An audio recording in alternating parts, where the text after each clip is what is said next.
Hi, ഇന്നത്തെ വീഡിയോയിൽ നമ്മൾ മൂന്നാമത്തെ പോഷക ഫ്രൂട്ട് സീരീസ് ആണ് കണ്ടുകൊണ്ടിരിക്കുന്നത്. അതിൽ മൂന്നാമത്തേതായിട്ടുള്ള ഫ്രൂട്ട് ഓറഞ്ച് ആണ്. യെസ്, ഓറഞ്ച് എല്ലാവർക്കും അറിയുന്ന പോലെ വൈറ്റമിൻ സി റിച്ച് ഉള്ള ഒരു ഫ്രൂട്ട് ആണ്. അതിന്റെ കൂട്ടത്തിൽ തന്നെ അത്യാവശ്യം കാൽഷ്യമും ആന്റി ഓക്സിഡൻസും പൊട്ടാഷ്യം ഉള്ള ഫ്രൂട്ടാണ്. അപ്പോൾ ഒരു ഓറഞ്ച് കഴിച്ചു കഴിഞ്ഞാൽ അതിൽ നമുക്ക് ഒരു മീഡിയം സൈസ്ഡ് ആണെങ്കിൽ ഒരു 130 ഗ്രാം ഒരു ഓറഞ്ച് ആണെങ്കിൽ അതിൽ നമുക്ക് ഒരു 50 to 60 മൈക്രോഗ്രാംസ് ഓഫ് കാൽഷ്യം കിട്ടുന്നതായിരിക്കും.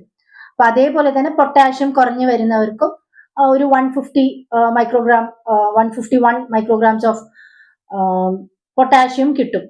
അതിപ്പോ സ്കിൻ ഹെൽത്തിനും വൈറ്റമിൻ സി റിച്ച് ആയതുകൊണ്ട് കൊളാജനും ഉണ്ട്, നല്ല വിധത്തിൽ കൊളാജനും ഉള്ളതുകൊണ്ടും 50 to 80% ഓഫ് ഫ്രൂട്ടില് ഫൈബറും വാട്ടർ കണ്ടന്റും ഉള്ളതുകൊണ്ടും ഡീഹൈഡ്രേഷൻ ഇല്ലാതെ സമ്മറിൽ നമുക്ക് നല്ല ഒരു ഫ്രൂട്ടുമാണ്.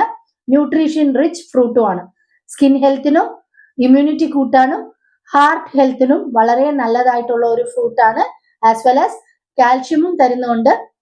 ഓൾഡ് ഏജിൽ ഡയബറ്റിക് ഇല്ലാത്ത ആൾക്കാരാണെങ്കിൽ ഓറഞ്ച് നല്ല വിധത്തിൽ എടുത്താൽ it will support your heart, skin, as well as it will boost your immunity. So this is Dr. Sumata from Shobana Multi Speciality Homeo Clinic, Chennamangalam.